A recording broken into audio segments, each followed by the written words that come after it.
President Trump has announced that the U.S. is withdrawing from what is considered a bedrock international agreement on efforts to fight climate change.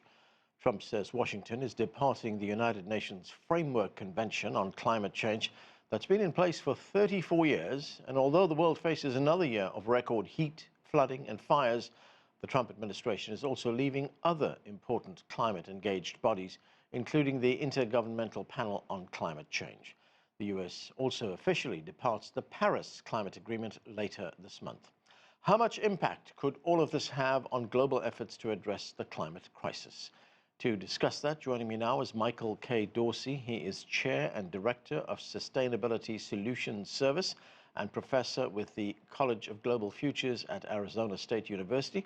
And with us from Beijing is Andy Mok. He is a Senior Research Fellow with the Center for China and Globalization. Welcome to both of you to the show. Michael, let me start with you. Let's start with this announcement by President Trump that he is withdrawing from this framework convention, the UN's Framework Convention, foundational climate treaty that's been in place, as I said, for 34 years. How much of an impact is this withdrawal going to have on the international efforts to fight climate change? At the multilateral level, the U.S. withdrawal is unfortunate. It doesn't send right signals to policymakers nor to markets broadly. But the fact is that we've got two tendencies in the world right now. We've got lackluster leadership from the United States by pulling out of the United Nations Framework Convention on Climate Change and also exiting the scientific body, the Intergovernmental Panel on Climate Change, as well as a whole long list of United Nations organizations that they announced earlier this week. So you've got that lackluster governmental leadership, but business leadership is surging ahead. We've got some of the highest investments in renewable energies, which is what we need to get out ahead of the climate crisis that we've had in the history of humanity. And we see now that the prices of solar, wind, and now even battery storage are the lowest they've been in decades. And that trend of the business leadership is going to continue. It's facing certainly some challenges because you've got such lackluster leadership in Washington.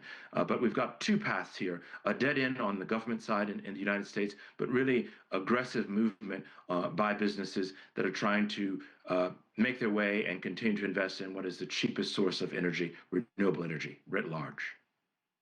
Michael, the business leadership that you talk about, Michael, is that going to fill in the gap, so to speak? Well, it is actually filling in the gaps. Despite what you might hear from the lackluster leadership in Washington, we've now seen the investments, last year's investments in wind and solar combined, outstrip those in all of oil and gas. That trend is going to continue. We're now looking at a multi-trillion-dollar investments last year alone. It's approaching almost $2 trillion last year when all the math will be said and done a little bit later this quarter. So we see a surge that's up over the previous year, which was north of $1 trillion. So we're going to see multi-trillion-dollar investments continue in renewable energy. They're certainly going to face some hurdles. The leadership in Washington is trying to put hurdles in there, but you really can't stop the trillion-dollar train. And even the White House on its investment side, the side that you hear less about, they're actually investing in things like fusion energy. That one of the president's, sort of holdcos, as it were, his family businesses, has taken a lead investment in some future energy technology like fusion. So you've got disparate activity. You've got a bad leadership in Washington, but you've got business leadership, which even the president's family is involved in, continuing to stay in renewables because that's where the smart money is. That's where the dynamic growth is. Andy Mok, looking at this move by the Trump administration, the New York Times describes the withdrawal as a, quote, finger in the eye to the billions of people, including Americans, suffering through intensifying wildfires, storms, and droughts. What is the message that is sent to the rest of the world when the United States continues to adopt policies like this, these withdrawal policies, and what some are calling the U.S. disdain for climate policy? Right, Anand, and I think that is a very vivid image, finger in the eye, or perhaps a finger, some other kind of finger gesture. But I think here it really reflects a very different ontology, or what one believes is real. So I think, first of all, from first principles, the United States, or at least this administration's view of reality is that climate change is not real, it's a hoax, and so therefore, nothing really needs to be done.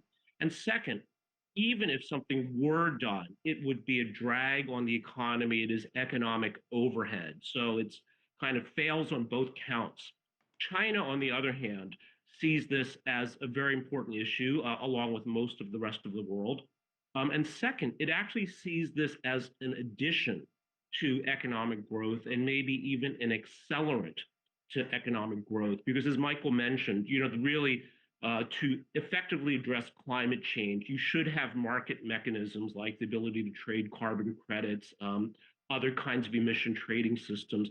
But the Chinese view is what you really, really need is manufacturing. You have to manufacture high quality, inexpensive renewable energy, whether that's solar panels, whether that's high voltage transmission grids, but that you really have to solve this problem using all the tools at your disposal. So I think we see, again, two very, very divergent views of reality, and it's playing out in real time where I think we're at this point of spare me the vows, show me the gigawatts.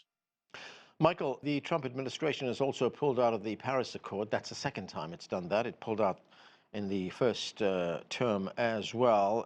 That withdrawal becomes official later this month. And to Andy's point that the United States administration here, the White House here, regards climate change as a hoax. What's driving that belief? Is it just business interests? And is it out of step with what the American people think? Anna, you'd have to ask those folks what they, irrationally are holding on to. I can't tell you what irrational people and how they come to reason things. You have to query them. The reality is that in the United States, we're looking at 2 times the number. It's up actually almost 2.5 times, up more than 150% of climate-based lawsuits that are independent of hurricanes and those sort of catastrophic events. We're looking at real impacts on the economy. We're looking at the need to really understand catastrophic weather events and how they play into insurance and so forth, and a whole host of aspects of the economy. The fact is that pulling out of not just the Paris Agreement, not just the United Nations Framework Convention on Climate Change, as well as the Intergovernmental Panel on Climate Change, it's going to certainly hamper those organizations. But there's a whole long list of UN organizations that the current administration has decided to move out away from and importantly, stop funding. That's going to hamper the United Nations system, the multilateral system as a whole, and it'll have implications on how we do research, certainly. So why they're doing that, you should ask those folks. Okay. Andy, as you pointed out, China is moving forward, and this year, of course, launches its next 5-year plan. What are some of the key efforts we can see from China? I mean, we already know that China is trying to lessen its dependence on fossil fuels. It's got a very ambitious forest program. It's trying to get to, and I looked at the numbers earlier on, something like 6 billion cubic meters. It's going to increase that to 6 billion cubic meters from 2005 levels to 2030. So what can we expect? Well, Anand, I think, again, this plays to China's strengths as a manufacturing superpower. And I think it also demonstrates China's recognition of its global role and the responsible to be a responsible stakeholder. But I think the key point here is for China, electrification is competitiveness, not just about climate. And the scoreboard is megawatts, batteries, and vehicles. And I think we see this clearly in the 15th 5-year plan, and I would say even in the run up to 2035, when China has set a goal of basic socialist modernization, and green and sustainable is a vital part of that. And I think if we look a little bit longer term as well, in the short term, sustainability really is all about energy. And for China, in the short term, it's about clean, inexpensive energy. But in the longer term, it's about fusion. And basically, if we can create essentially very, very low cost, perhaps free, unlimited energy, that would be, an immense boon to mankind. And I think, that's the longer term trajectory we are on. And if we contrast that with the United States, I think it's understandable why the Trump administration has taken the position it has. First of all, it's leaning very heavily into fossil fuels. And again, I think from a strategic perspective, that does have uh, some rationale. And I think second, it's about deregulation. And we can argue, is that a good thing or bad thing? But at least to me, the Trump administration stance, while again, I do think it is, some sense showing disdain for the many people around the world, but certainly it has its own internal logic. Michael, 2025 was another brutal year for climate, one of the hottest on record. We also saw devastating fires, massive flooding in many parts of the world as well. And we still hear a lot about tipping points. We hear that term very often. How critical is 2026? How concerned are you? Look, we're well beyond many tipping points.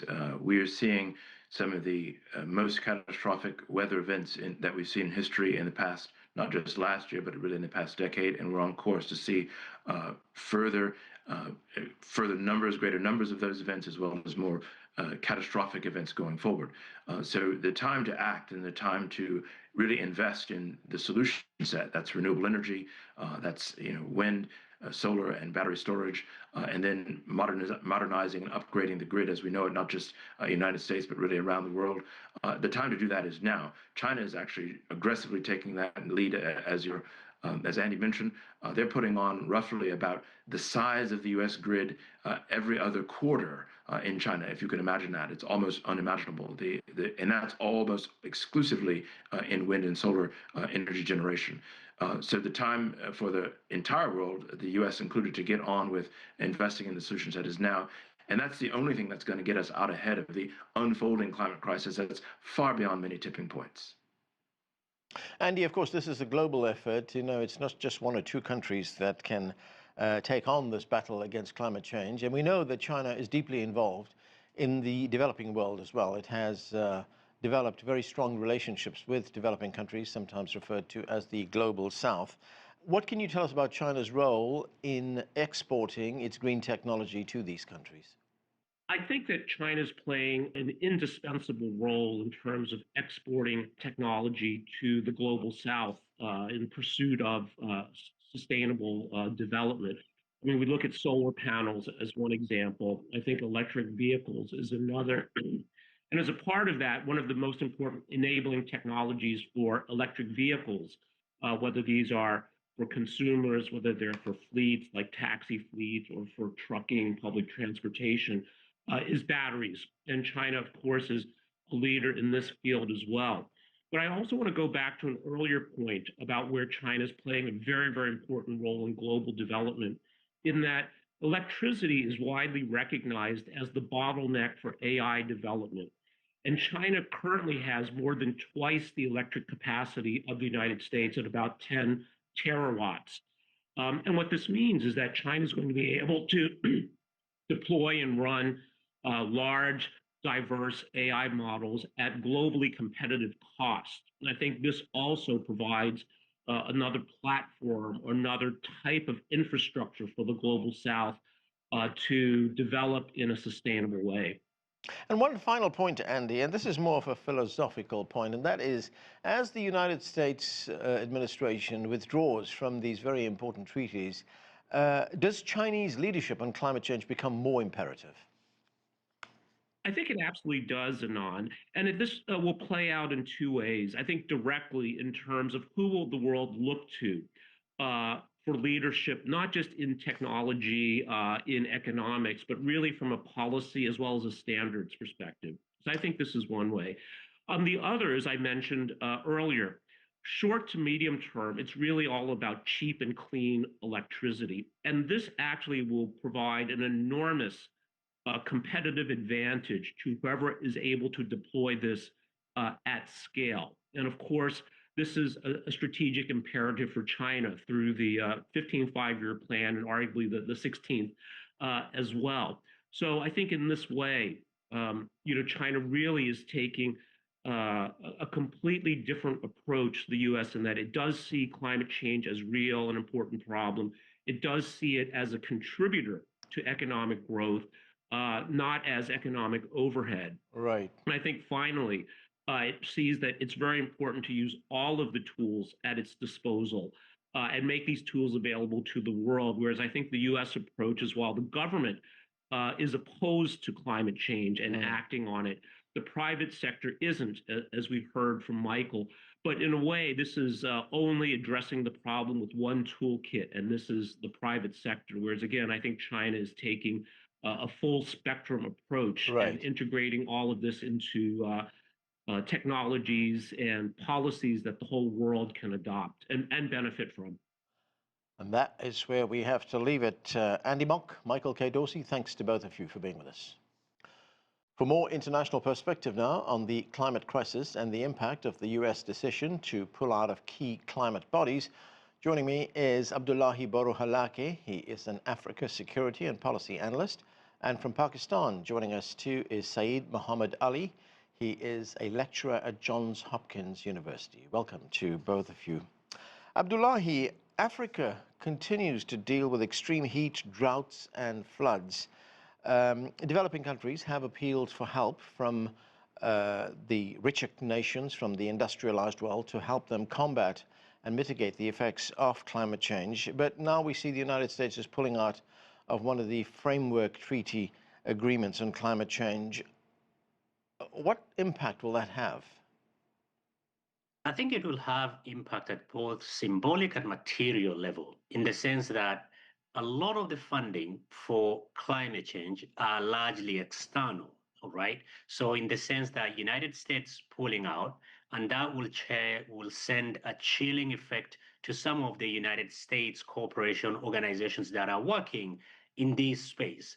And so in that regard, it would be unfortunate that the United States is moving out of the climate space as a leader, as a financier, at the time when many of these countries are not only reeling from the direct impact of US aid, moving humanitarian aid, and now also climate change aid, but it is also an opportunity for African countries to begin recognizing that the development of your country, whether the cause is natural or man-made, is purely yours, and you can't hand over the keys for your development to others because they can pull it out anytime. And Abdullahi, funding has been a problem in the past, hasn't it? I mean, we've seen pledges being made, but the funds really have not been forthcoming, have they? Indeed, whereas it picked up a bit after COVID, but the funding gap still remains. We are talking about between 2 to 3 trillion until 2030 for many of the African countries. If you look at the percentage of people who rely on rain-fed agriculture on the continent, is over 60%. And agriculture contributes to 30%. When you consider African countries, the increase in temperature is higher than the global average. Yes, indeed. However, there are countries like Morocco, there are countries like Kenya, countries like South Africa, and as well as Ethiopia, that have, for all practical purposes, have in their own ways transition or on the path to transition into clean green energy. If you look at, for instance, Ethiopia, over 90% of its energy is still clean, meaning hydro and other sources, similar to Kenya. However, for a continent of 1.5 billion, half of the population are not yet connected to the grid. That makes it a very, very difficult problem, and that will have impact on climate change. Saeed, good to have you with us. Now, if we look at Pakistan, Pakistan is one of the most vulnerable countries when it comes to the climate crisis. It's experienced major flooding. We've seen that last year. Now, as well as pulling out of the UN's key climate treaty, the United States has also announced that it's going to be pulling out of the Green Climate Fund, which is a fund that has helped poorer nations, developing nations, deal with the impact of climate change. What is your response to this retreat by Washington? Pakistan has been, suffering from climate change, recurrent floods in particular, very severe ones, and is a hotspot country and had spearheaded a couple of years ago this notion of loss and damage. So tied to this issue of environmental justice, climate justice, this idea that the historical emission of the rich industrialized world is now coming back to haunt us, and coming back to haunt, ironically, countries which have a minuscule ecological footprint. It's not to say that Pakistan has been ecologically savvy, it has not, but its economic production is so insignificant in comparison to the rest of the globe that its ecological footprint is also minute. And yet it has been suffering billions and billions of dollars in environmental damage. So when it articulated this notion, it was meant for many other countries which are suffering a similar fate. And peanuts have gone into this fund, whereas the need is enormous. It's in the trillions.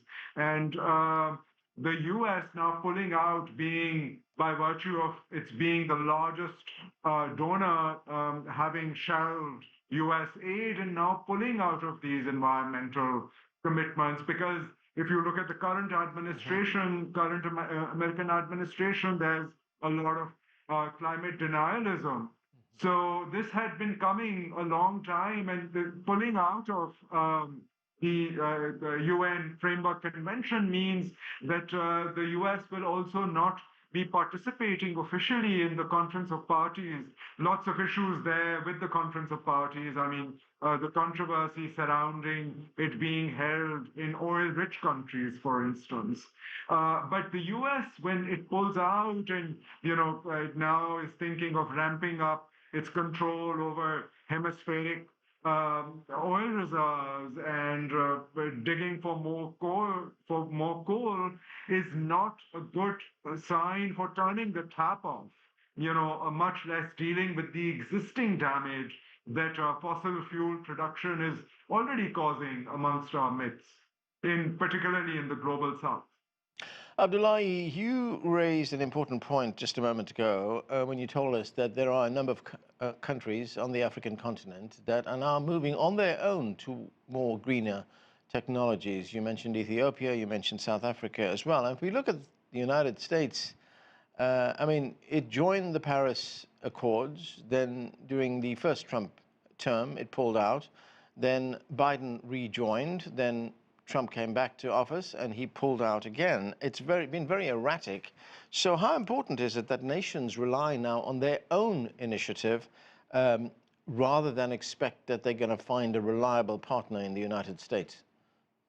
I think the nature of the United States administration between various administrations is a real issue and a real concern for many of these countries, because you need stability if you want to work with allies on something as complicated and complex as climate change. So I think what people need to realize, or at the very minimum, the United States need to realize that people are not going to be beholden to the eccentricities of the next cycle of their politics, right? People will move on in different directions, and the United States is by no means the only player that has got the divine right to help countries to determine how they can pursue their climate change policies. So there are other actors like China, other actors like Gulf countries, much as most of them are, their wealth is built on petrodollars.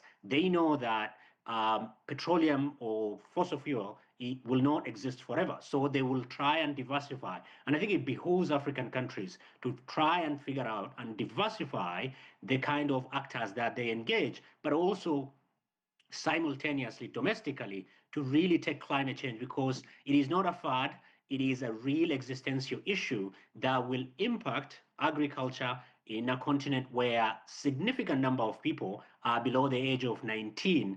That really is important for these countries to consider different pathways for development. Yes, the United States being erratic is disorganizing at an early stage, but I think moving forward, African countries need to begin thinking for themselves.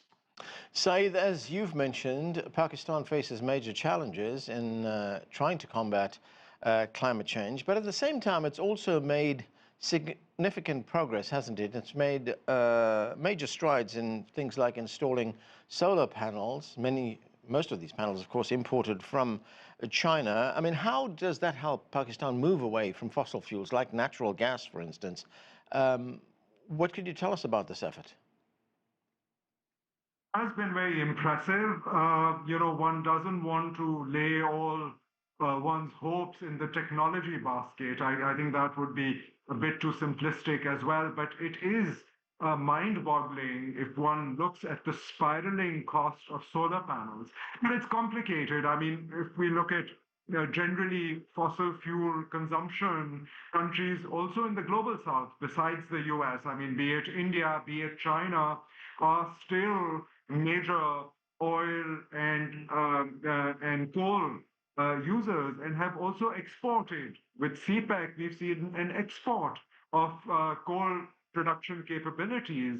And simultaneously, there has been this boom of solar panels, and Pakistan has been a beneficiary. But even within Pakistan's political economy, Pakistan had earlier entered into agreements with private producers of electricity using conventional sources. So there is a kind of a disincentive and a kind of a debt that the government still needs to pay off for this capacity of an investment made by private producers. And yet at the same time, because of the economic viability, people have been purchasing independently, not due to government policy, solar panels. Abdullahi, I just have 30 seconds left. One final question. With the US withdrawal from these treaties, does Chinese leadership now become imperative? Precisely. I think for African countries, particularly at the time when United States is abdicating its leadership and the annual Chinese foreign minister's visit to the continent, this is an opportunity for China to not only produce solar panels, but also show them that this can and should be done. Abdullahi, Said, thanks to both of you for being with us. And that is it for this edition of The Heat. I'm Anand Naidu in Washington.